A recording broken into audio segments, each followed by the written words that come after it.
Bonsoir et bienvenue dans les rendez-vous de l'info. Ce soir dimanche, on va parler de l'actualité. Que s'est-il passé dans notre île cette semaine? Je vous propose de le découvrir tout de suite.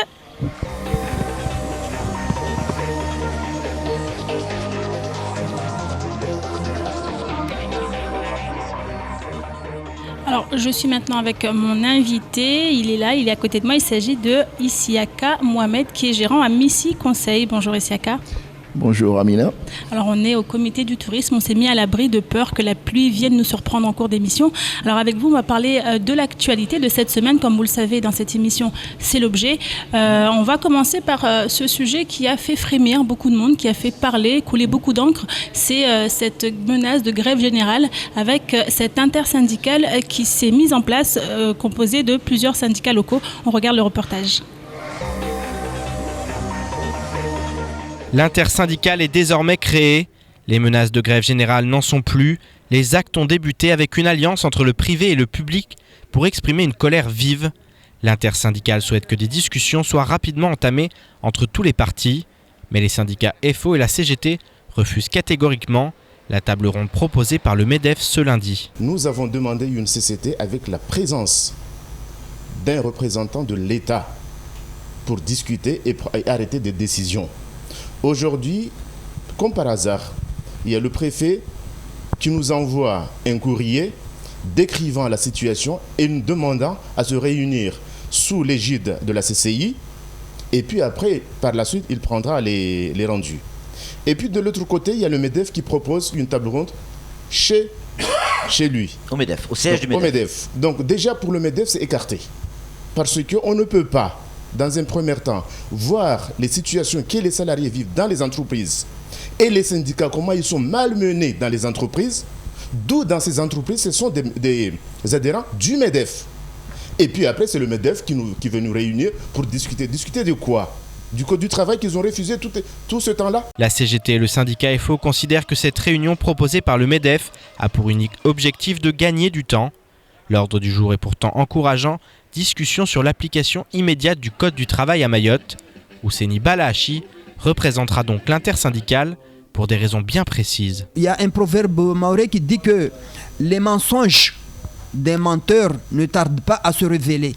Alors aujourd'hui, c'est pour cette raison que moi, je veux participer à tous les dialogues que nous pourrons avoir à Mayotte pour que je puisse indexer les menteurs qui seront là-dedans pour leur dire d'arrêter, mais Mayotte n'a plus besoin de d'avoir des menteurs tels que nous avons eu l'habitude de les avoir à chaque fois. Le mouvement de grève générale est devenu sociétal. En effet, le public s'allie aujourd'hui au privé pour se lancer dans une bataille loin d'être nouvelle. L'égalité de traitement. Ça fait quand même plus de 10 ans que nous sommes en lutte pour réclamer l'égalité de traitement. Aujourd'hui, quand Samuel Baucher dit qu'il est perdu quelque part, non, il n'est pas perdu. Les revendications, ce sont la retranscription de ce souhait d'égalité. Quand on demande un taux d'indexation calqué sur le même taux de la Réunion, c'est ça. Quand les collègues, les salariés du privé réclament le même code du travail que les autres, ben c'est ça la traduction du thème égalité de traitement. La bataille est donc en marche et ne fait que commencer, comme l'explique le secrétaire départemental du syndicat FO. Nous on réagit, on est là pour réagir, hein, de l'autre côté, parce que c'est la guerre des classes. Il faut que l'une des parties remporte cette guerre-là. Et donc nous, on veut remporter cette guerre-là. Mais de notre côté, on veut tendre la main au MEDEF et aux autres organisations syndicales du patronat, leur dire que ce n'est pas avec cette guerre de classe qu'on fera développer le département hein, c'est en étant ensemble autour d'un dialogue social constructif et pérenne, c'est là qu'on trouvera le bon développement de Mayotte. Donc aujourd'hui, je pense que ce contexte-là, il va falloir le supprimer, il va falloir l'anéantir, hein, et trouver un point de convergence qui, à mon sens, sera le CCT. L'ultimatum pour la CCT extraordinaire était fixé à aujourd'hui. L'intersyndicale semble prête à patienter et à entamer le dialogue, mais tout laisse à penser que la clause de revoyure du 29 septembre prochain constituera une date très importante dans l'histoire du 101e département. Alors, ici, il y a un climat de tension qui s'installe à Mayotte et qui laisse penser qu'on est peut-être sur le chemin de ce qui s'est passé en 2011. Quelle est votre réaction ? Ma réaction, c'est que je dirais plutôt enfin, peut-être que ça pourrait choquer certaines personnes, mais je dirais enfin, certaines personnes, surtout du monde du travail, en ont pris conscience qu'il était temps de se réunir, parce que tous ensemble, et comme dirait l'autre, c'est ensemble, tous ensemble, l'union fait la force. Donc aujourd'hui, chacun, les syndicats étaient... Chacun menait son combat de son côté, mais il n'y avait pas un intersyndical vraiment digne de ce nom qui faisait l'unanimité, où on retrouvait tous les leaders syndicaux de Mayotte pour se battre ou pour une seule idée, c'était de défendre le travailleur mahorais et l'égalité pour le mahorais. Voilà. Donc alors vous êtes gérant d'une entreprise, vous êtes de l'autre côté, vous n'êtes pas du côté des salariés, et on va dire quelque part vous représentez l'entreprise, vous êtes du côté patronat. Vous pensez vraiment qu'il était temps, ou alors pour vous ça va permettre de déblayer ou de désamorcer quelque chose qui planait déjà depuis un moment ? Mais comme vous l'avez dit, depuis 2011, on a eu 41 jours de grève qui nous a conduit à quoi ? À rien sur le fond. Parce qu'aujourd'hui, si vous dites que je fais partie du patronat, non, je dirais non, dans la mesure où certes, je suis gérant d'une structure de conseil, mais qui n'a rien à voir. Aujourd'hui, on se bat pour l'égalité. L'égalité pour tout le monde, qu'on soit patron ou qu'on soit travailleur. Je pense que la dignité de quelqu'un ou d'un homme, c'est d'abord de se sentir à l'aise là où il travaille. Donc aujourd'hui, on ne peut pas dire que, parce qu'il y a d'un côté le patronat, il y a de l'autre côté les travailleurs. Donc, c'est un combat commun maintenant. C'est un combat que ces deux entités ne peuvent pas se réunir et trouver une solution qui serait plus intelligente pour tout le monde. Parce qu'une entreprise ne peut pas survivre, ne peut pas être pérenne, ne peut pas se développer sans les travailleurs, qu'ils soient petits ou grands. Donc on a besoin de tout le monde pour grandir. Donc aujourd'hui, si les patrons ou les patronats restent de leur côté en disant c'est nous qui avons les poches pleines, ben, ils sont pleins. Il faut aussi se poser la question de savoir ils sont pleins parce que les petits là-bas, ils ont travaillé. Donc je pense que l'égalité, ben, au-delà de l'égalité, il y a aussi la reconnaissance de ces petits qui font que qui sont les premiers sur le terrain. Alors on va aller au-delà de ce qui se passe en ce moment donc, avec l'intersyndicale qui réunit en fait au départ des syndicats de salariés du privé. On a vu que le public aussi se joint à eux, ce qui laisse penser que le malaise est plus profond qu'on l'imaginait. Oui, mais le malaise il est plus profond qu'on l'imaginait parce que on revient toujours sur ces 41 jours de grève, c'est que résultat des courses, on se retrouve toujours avec des produits qui sont encore plus chers qu'avant. Mais aujourd'hui, si quelqu'un se sent vraiment mal à l'aise dans son boulot, qu'il soit du privé ou du public, on a eu la grève de l'ARS qui se battait que pour une chose, l'égalité de traitement. Donc sûr. ils voulaient être considérés au même titre que les gens, enfin les employés de l'ARS de La Réunion. Voilà. Donc je pense que c'est un combat qui est... Je reviens sur ce que j'avais dit, qu'il était grand temps et que nos politiques, je pense qu'ils devraient en prendre aussi de la graine. Ouais. Alors, vous parlez tout à l'heure de la vie qui est chère à Mayotte. Justement, c'est ce qui va être traité dans ce sujet qui va suivre. L'autorité de la concurrence s'est penchée sur ce qui se passe à Mayotte, notamment concernant ces grands groupes de distribution qui font que, aujourd'hui, le marché est très fermé. Alors, on regarde la solution qui est proposée. Existe-t-il vraiment un marché concurrentiel à Mayotte? La question se pose et l'autorité de concurrence a décidé d'agir en Outre-mer.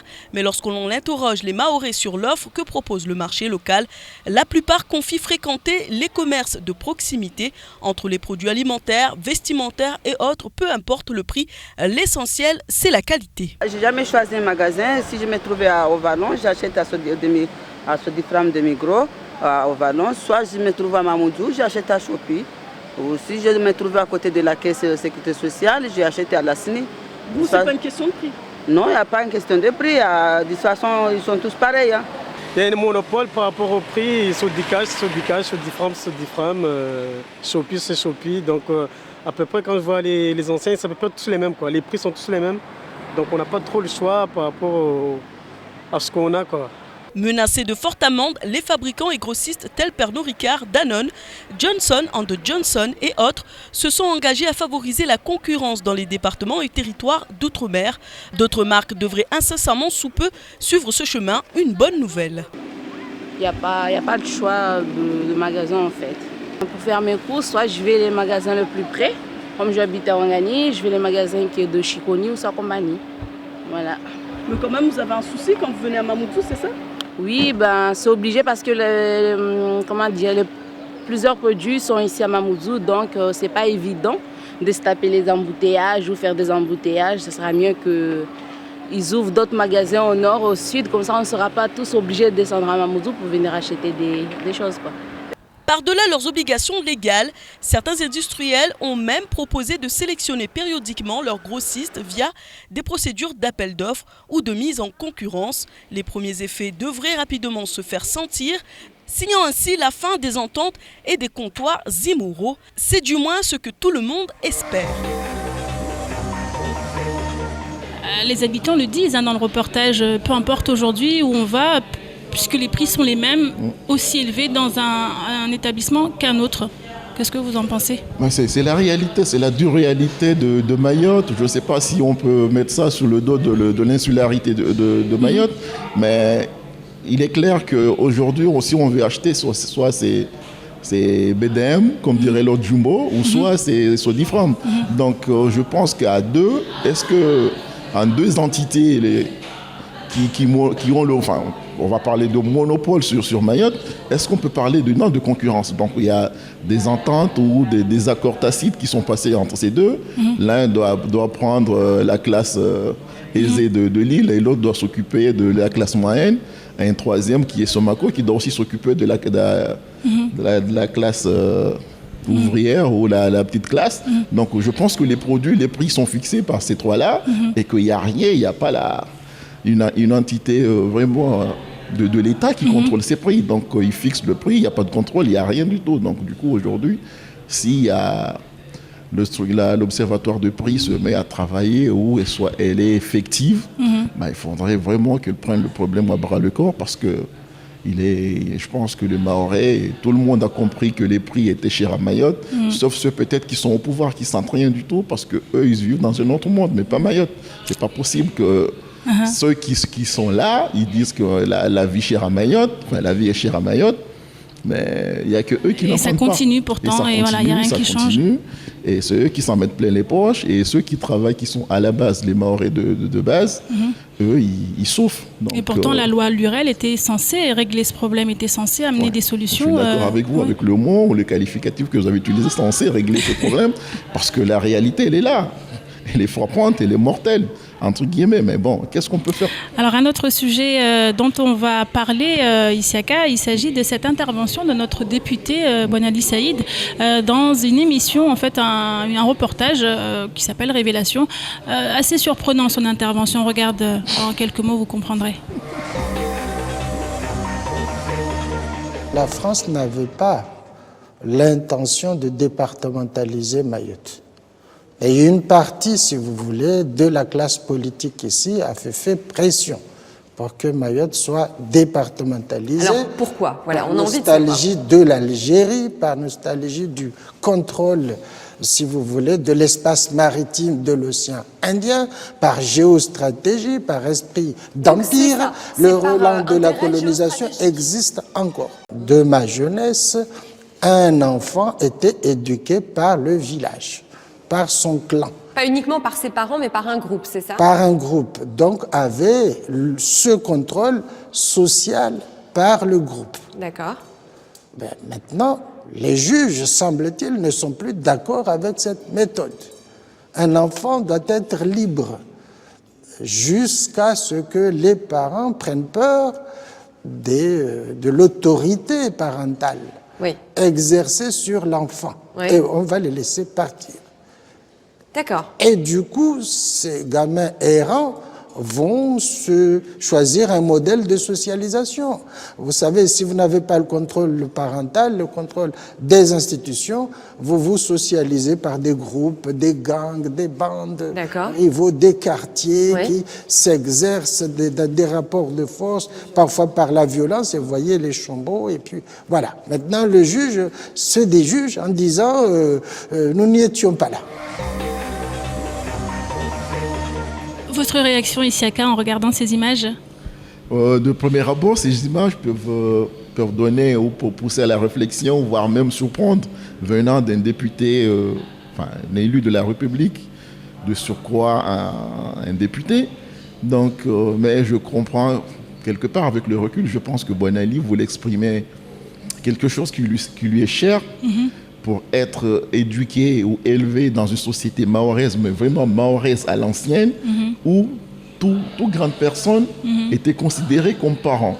Donc, on pouvait soit réprimander ou conseiller, voire tout ce qu'on veut à un enfant, sans que pour autant, il risque, comme aujourd'hui, la prison, ou il risque de se faire embêter ou de se retrouver quelque part en justice parce qu'il aurait tiré l'oreille d'un gamin qui faisait des bêtises dehors, ou il aurait conseillé ou voire même crié sur un gamin. Donc je pense que Boun Ali, en disant ce qu'il a dit là, c'est son profond Boun Ali qui a parlé, mais ce n'était pas le député, et qui essaie aujourd'hui peut-être de trouver un juste milieu entre ce qu'était Mayotte d'antan et ce que nous va nous apporter ou nous amène aujourd'hui la modernité. Il est resté encore sur le schéma ancien. Il est resté sur le schéma ancien tout en...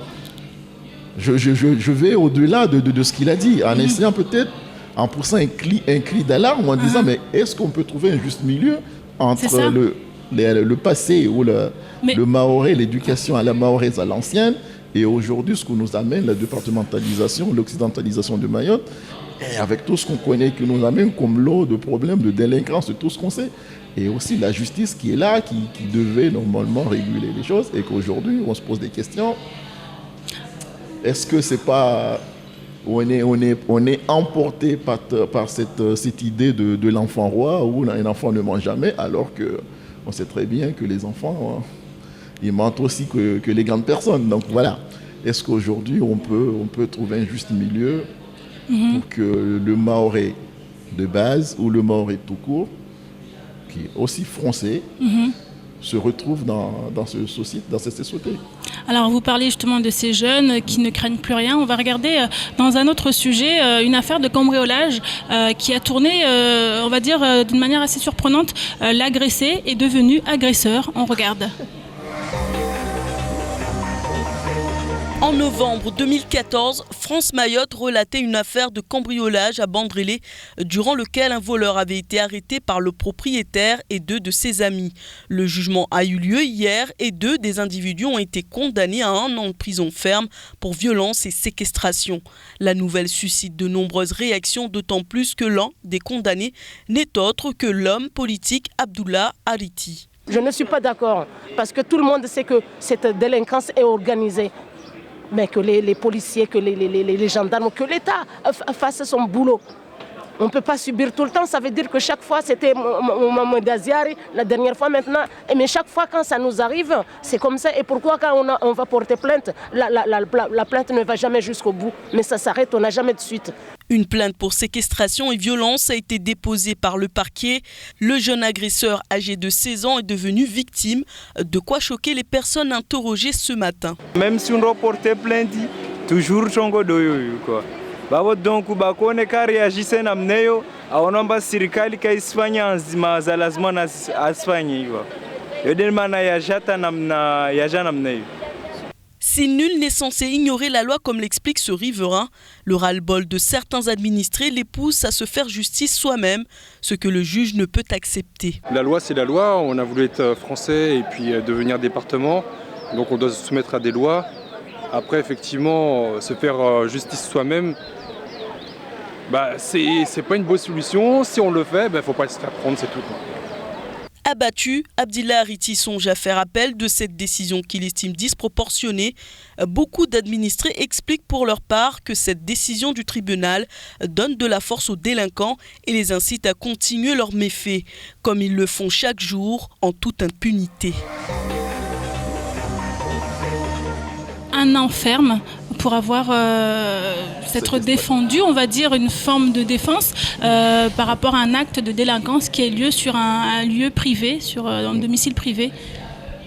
Mais la réaction, c'est comme dirait l'autre, c'est le lot quotidien de tout Mahorais et de tous les habitants de Mayotte. Malheureusement, je pense que même les autorités locales sont débordées, voire même outrepassées par ce phénomène.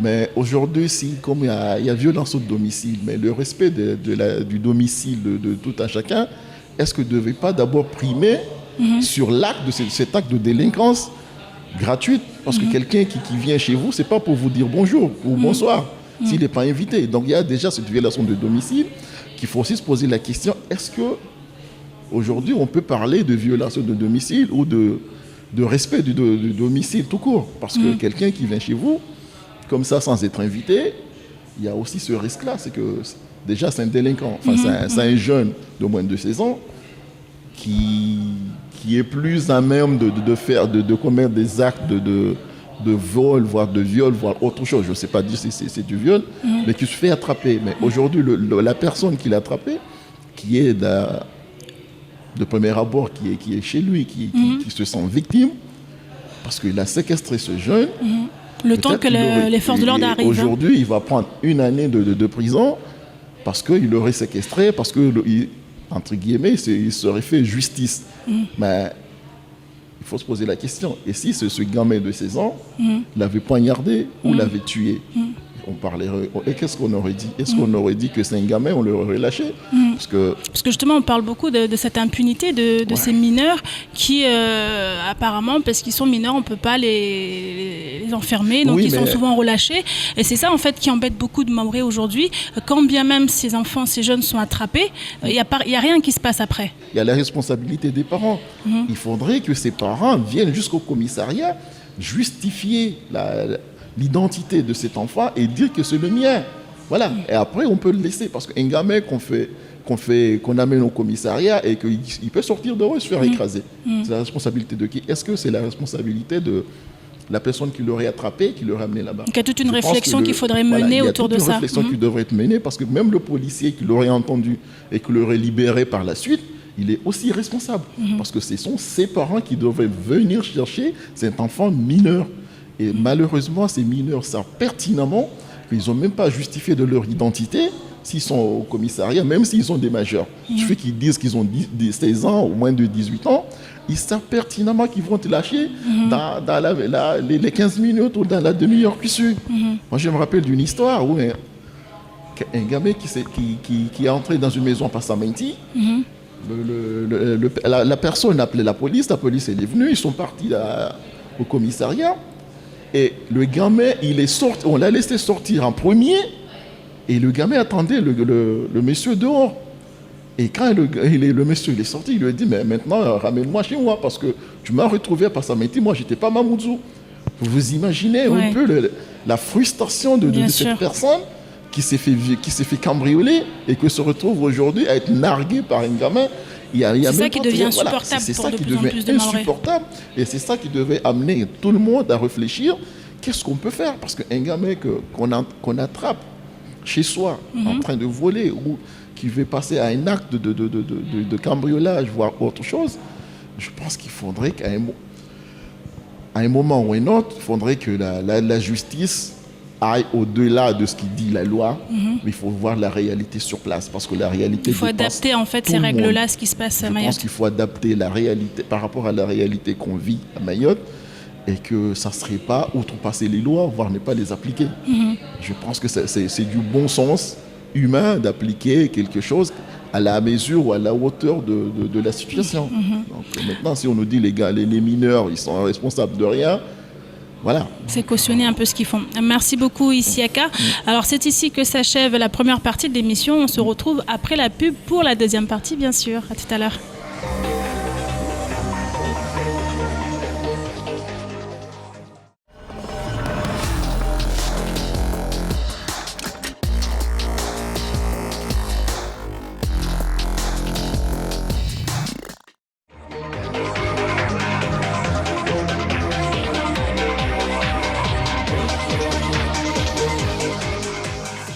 Les rendez-vous de l'info, deuxième partie, c'est maintenant avec Isiaka Mohamed, gérant Amici Conseil Isiaka. Avec vous, on continue à parler de l'actualité si vous le voulez bien.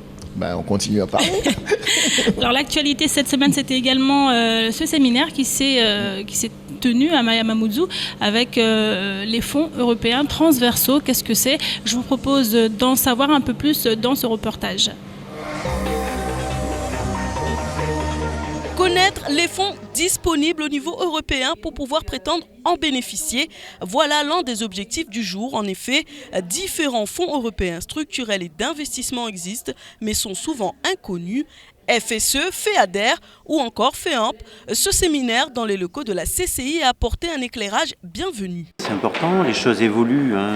La BPI est présente maintenant depuis 2 ans. Avant c'était OSEO, c'était l'AFD.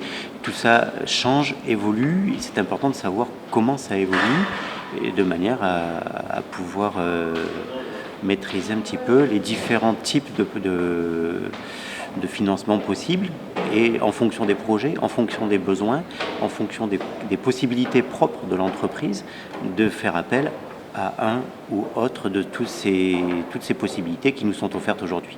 L'île de la Réunion, en termes de consommation des fonds européens, est en avance sur Mayotte. Ce séminaire a aussi permis d'évoquer les échanges possibles entre ces 2 départements français. Mais au préalable, avant d'évoquer une possibilité de mettre la CCI Mayotte et la CCI Réunion en collaboration, il faut cependant qu'une étude soit menée sur le tissu économique de Mayotte afin d'envisager quelles aides peuvent être apportées. Et je pense que ce sera très intéressant de mettre en place lors du prochain appel d'offres le programme EN et puis Horizon 2020 qui est là pour la recherche, l'innovation, enfin tout ce qui est nouvelles technologies également. Je pense que notre but est là. Nous sommes aujourd'hui des CCI, donc il faut se regrouper, comme on le fait déjà au niveau national. Donc pourquoi pas signer un partenariat avec la CCI de Mayotte pour accompagner Mayotte dans certains domaines et puis même sur la transmission d'entreprise, par exemple, sur beaucoup de sujets où on est en avance. Je veux dire, quelques années, je l'avais fait en Guadeloupe et je veux dire, voilà, donc c'est important. Entre la CCI de Mayotte et la CCI de la Réunion, une alliance bienvenue qui pourrait permettre au 101e département de se développer économiquement avec bien entendu l'aide indispensable de l'Europe. Alors ici, Isiaka, on a traité d'une des formes de fonds européens qui est disponible maintenant à Mayotte et que les Mahorais peuvent aller demander. Vous, en tant qu'entrepreneur, c'est un sujet qui vous a beaucoup parlé ? Oui, c'est un sujet qui est intéressant pour tout entrepreneur ou tout Mahorais. Mais le problème, c'est que la grande majorité de petits chefs d'entreprise mahorais ne savent pas ce que c'est que ces fonds, ne savent pas comment les obtenir, voire même comment obtenir l'information tout court. À quoi ça sert? Donc, je me rappelle que le Conseil général en 2012 avait fait une campagne de formation pour ces cadres. Pour la repaysation, pour tous ces genres de fonds. Mais est-ce qu'aujourd'hui, les cadres du Conseil général, qui devraient aujourd'hui prendre le relais de la préfecture par rapport à tous ces fonds, est-ce qu'il y a une campagne de communication? Est-ce qu'il y a une communication tout court pour dire, voilà, si un tel entrepreneur ou une telle personne voudrait bénéficier de tels fonds, il faudrait qu'il s'adresse à tel endroit? À part, justement, c'était le but de ces séminaires, en fait, de cette semaine. C'était le but. Et justement, on dit qu'on n'a pas forcément accès, alors que là, c'était l'occasion peut-être d'y aller et puis de comprendre beaucoup de choses et peut-être de se dire, peut-être que moi aussi, je vais y postuler. Oui, on peut postuler, mais le problème, c'est que le mécanisme d'attribution, voire même d'octroi de ces fonds est tellement complexe.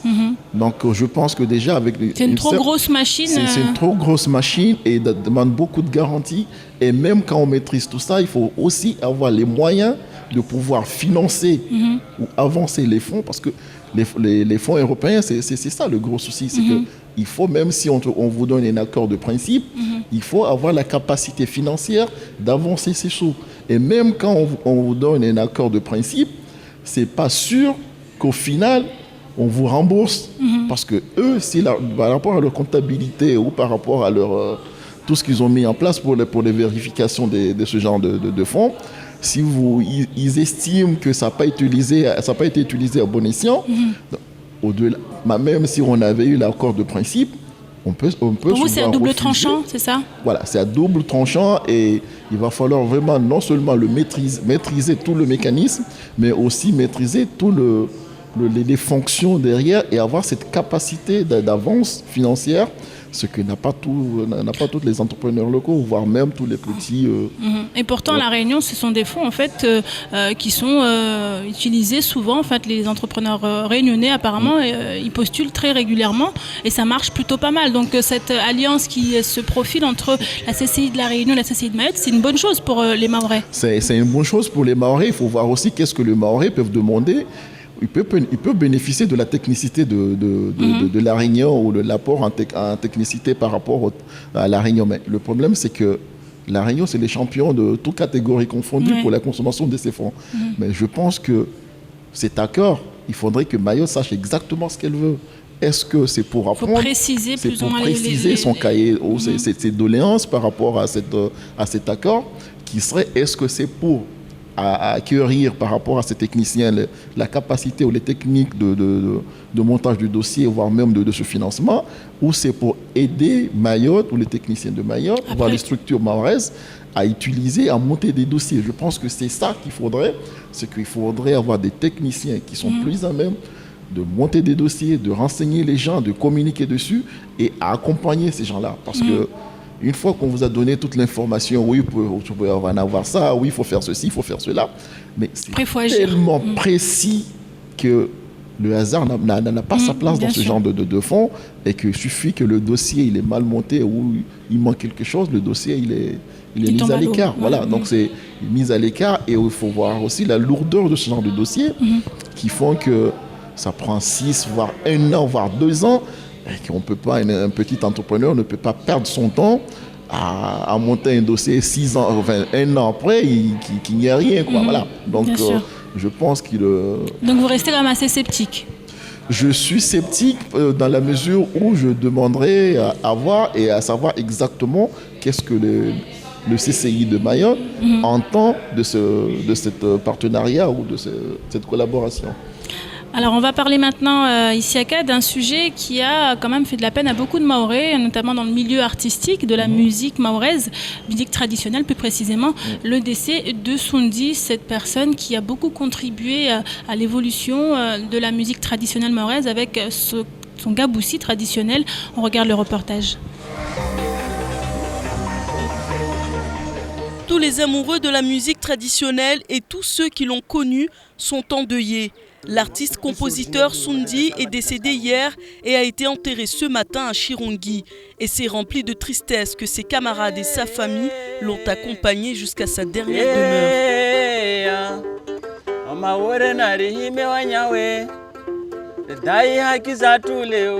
Alors, il devait participer ce week-end au festival Zenze Shitsuwa de Dio. Alors, bien sûr, il va nous manquer. Ben, voilà, il nous manque déjà. Je crois que c'est même pas moi, mais c'est plutôt Mayotte qui a perdu un grand. C'est un cerveau de la musique, de l'art traditionnel, le gabous.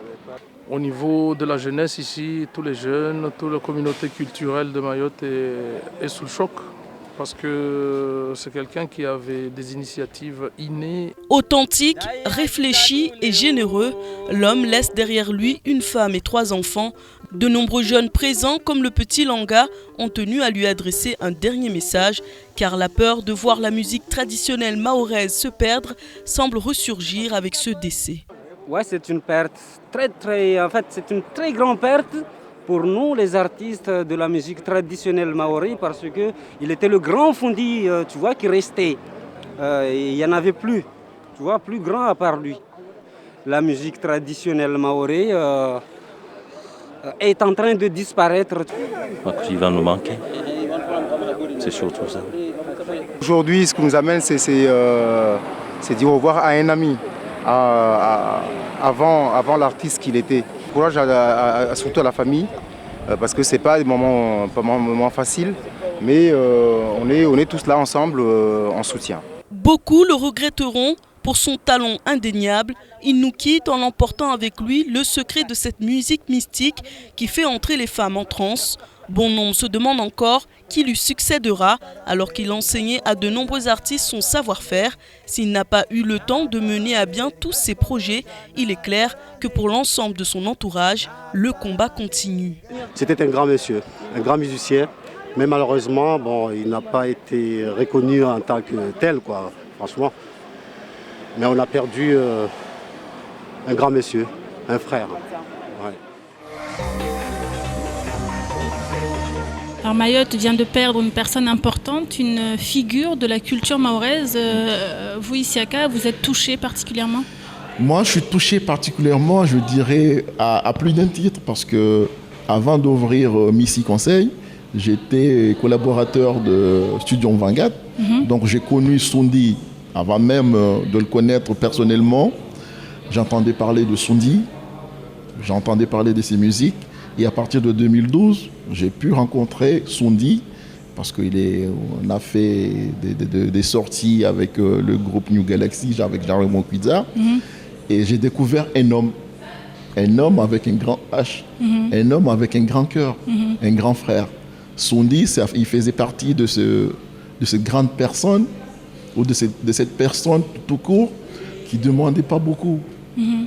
Mais c'est bizarre qu'il faudrait attendre que les gens soient morts pour qu'on parle de bien d'eux. Ouais. Soundi, il était là avec Soubi, avec tout ce qu'on veut, les grands de Mayotte, pour la musique traditionnelle. Et on va dire, personne n'a fait quoi que ce soit pour eux. Ouais. Soundi, c'était un artiste, c'était un maître. Soundi faisait lui-même ses djenzé. Soundi enseignait à ceux qui voulaient à jouer du djenzé, sans même qu'ils demandent rien au retour. C'est juste pour la transmission. C'est pour la transmission, mais est-ce que l'État, je parle de l'État parce que là je m'entends avant 2004, parce qu'avant 2004, depuis 1976, Soundi jouait déjà du gaboussi. Est-ce que l'État fait quelque chose pour lui? Après 2004, est-ce que le Conseil général fait quelque chose pour lui? Je ne pense pas.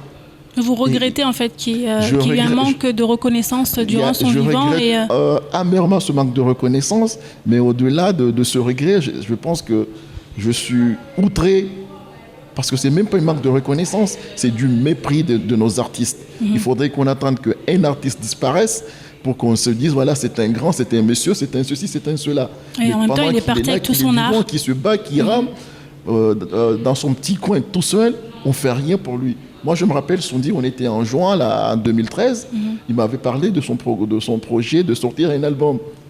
On avait fini le projet, on a demandé des subventions au Conseil général, il ne demandait pas grand-chose, 3 000 € pour finir son album. Et jusqu'à sa mort, là, il n'y a rien qui a été fait. L'album n'est pas sorti. Vous trouvez ça normal que quelqu'un, un artiste, qu'on dise un artiste, un grand monsieur, voilà, avec tout ce qu'on veut, avec les beaux mots que certains peuvent nous sortir aujourd'hui, et il est parti sans même avoir sorti son album. Langa, il était là. Qu'est-ce qu'on a fait de Langa?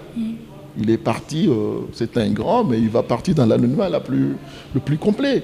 Donc quand on parle de Soundi, pour moi, c'est une grande perte pour tout le monde, malheureusement. Mais bon, au jour d'aujourd'hui, la vie continue. Il faudrait qu'on prenne conscience, justement, aujourd'hui. La conscience, ou est-ce qu'il faudrait encore attendre la disparition d'un autre pour qu'enfin on se réveille? Je pense qu'on n'a plus besoin d'attendre que ceux qui nous restent, le peu qui nous reste déjà, disparaissent encore pour qu'on se dise, aujourd'hui, pour avoir des archives de la musique mahoraise ou des artistes mahorais, il faut aller à La Réunion. Mais vous croyez pertinent et sincèrement que c'est La Réunion qui devrait sauvegarder nos cultures? Est-ce que c'est La Réunion qui devrait sauvegarder nos patrimoines? Ils en ont tellement avec leur musique là-bas et leur artiste que ici, le service culturel de l'État ou de la collectivité, enfin du département, devrait aussi peut-être se poser cette question et de savoir comment préserver, comment sauvegarder, comment transmettre ces traditions. Donc, je pense que Mayotte a perdu un homme, Mayotte a perdu un grand fondi, Mayotte a perdu un grand monsieur de la musique traditionnelle. Alors on va continuer, Soundi, avec une note un peu plus joyeuse, on va le dire, avec cet événement qui s'est produit cette semaine, la journée nationale du sport scolaire. Donc on incite aujourd'hui les jeunes à aller faire du sport scolaire. On regarde ce reportage. Tous les mercredis, des milliers d'élèves du département prennent part aux compétitions du NSS, comprenez le sport scolaire. Mais ce mercredi était spécial, comme nous l'explique ce professeur de sport au collège de Kaweni. Aujourd'hui, nous organisons la journée nationale du sport scolaire. C'est pour inciter les élèves à pratiquer le mercredi après-midi des activités sportives.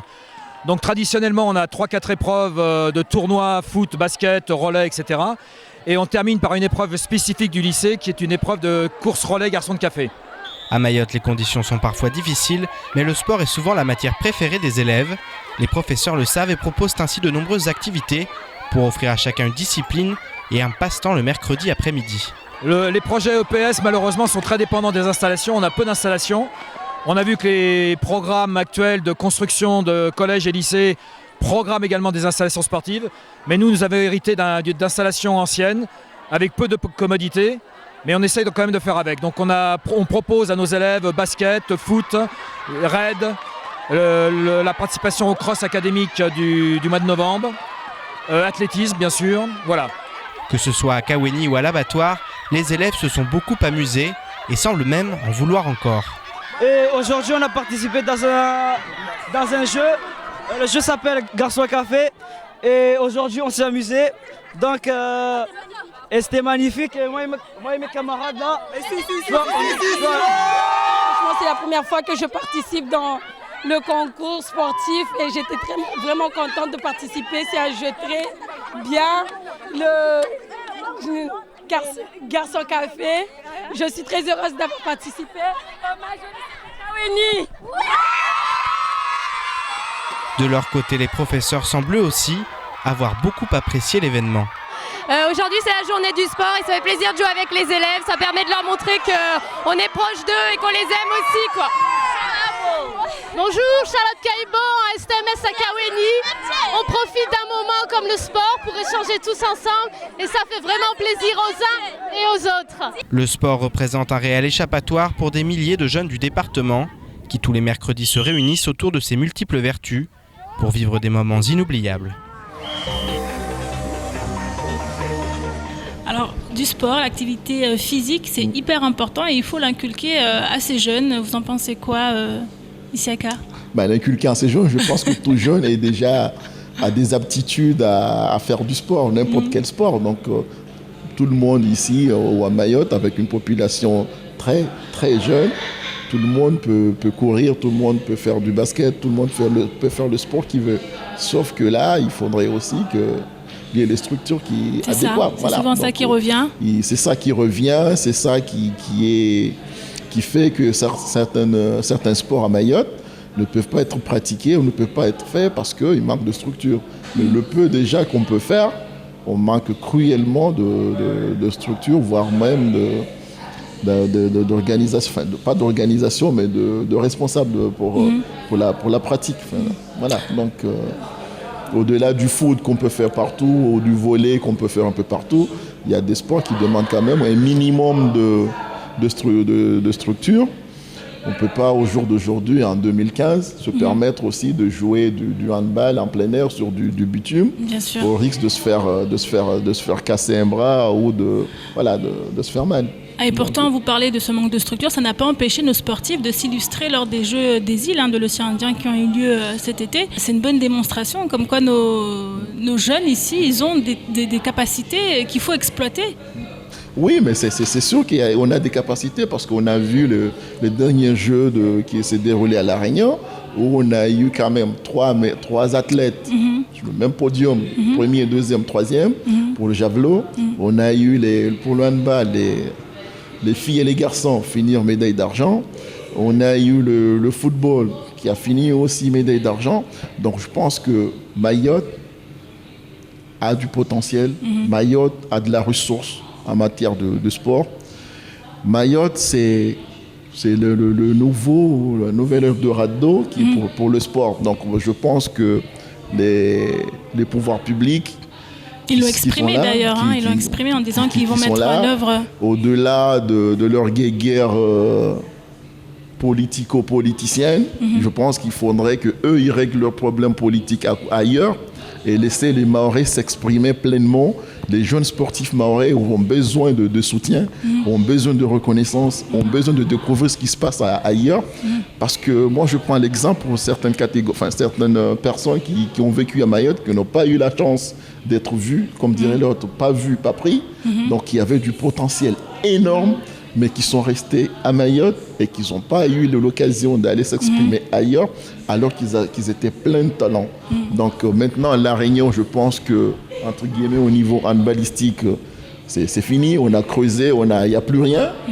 Je pense que la nouvelle terre des handballeurs mahorais, voire des basketteurs, voire même de footballeurs, c'est à Mayotte. Donc je fais appel à tous ces grands politiciens ou à toute la classe dissidente de Mayotte, qu'il est grand temps qu'ils se pensent à ce sujet, parce que le sport, c'est aussi un vecteur de développement, c'est aussi un vecteur de reconnaissance, c'est aussi un vecteur tout court que chacun ou chaque jeune puisse se retrouver et puisse mener une vie digne dans sa vie future. Donc je pense que les encourager, leur donner cette chance, même si on ne veut pas le faire partir, je pense que ce serait plus simple de faire venir des CTR, des entraîneurs, des recruteurs à Mayotte, parce que ça va nous coûter moins cher plutôt que de faire partir un groupe de jeunes de 10, de 20 jusqu'à Métropole, parce qu'il ne faut pas les envoyer à La Réunion, ça ne sert à rien.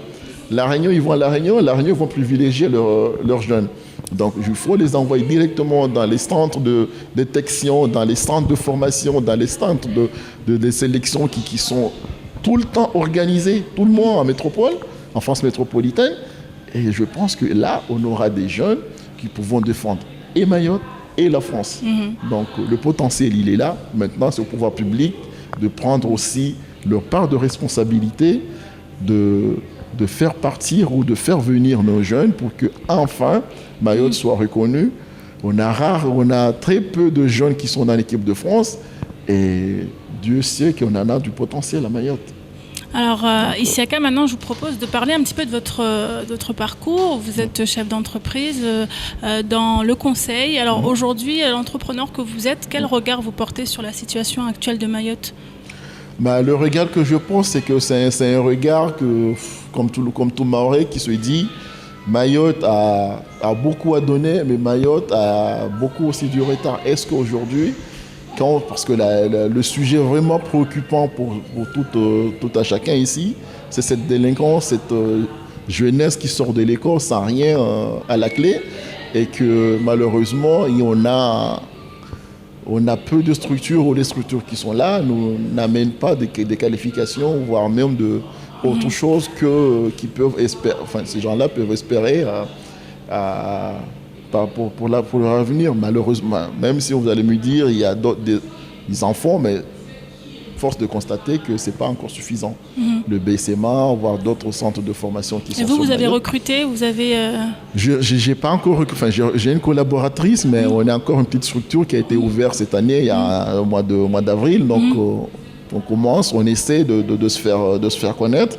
Mais je pense que d'ici la fin de l'année, vers le début de l'année prochaine, on pourra recruter de jeunes, soit en CEI, soit... Et vous appréhendez ce moment ou au contraire vous l'attendez avec impatience ? Je l'attends avec impatience, mais avant d'arriver là, il faudrait que nous, par derrière, on ait des garanties pour pouvoir vraiment pouvoir assurer une pérennité non seulement de l'entreprise, mais aussi des salariés futurs qui seront dans la boîte. Donc aujourd'hui, tant que je n'aurai pas des conventions ou je n'aurai pas des garanties financières, un partenariat fiable, je ne peux pas me permettre de recruter quelqu'un pour le faire travailler 3-4 mois pour rien sans le payer, c'est pas normal. Donc je pense que quelqu'un qui vient pour travailler, c'est qu'à la fin du mois, il attend son chèque. Donc au jour d'aujourd'hui, ce n'est pas encore le cas, on est à 2, on essaie de tenir la boutique, comme on dit, mais après je pense qu'il serait temps de se développer et de pouvoir recruter. En tout cas, nous, tout ce qu'on vous souhaite, c'est la réussite de votre projet à moyen, long terme également. Alors, Isiaka, c'est ici que s'achève cette émission. Merci à vous d'avoir accepté notre invitation, d'avoir répondu à nos questions. Quant à vous, chers téléspectateurs, je vous dis à la semaine prochaine avec de nouveaux invités et de nouvelles informations, encore une fois sur KTV.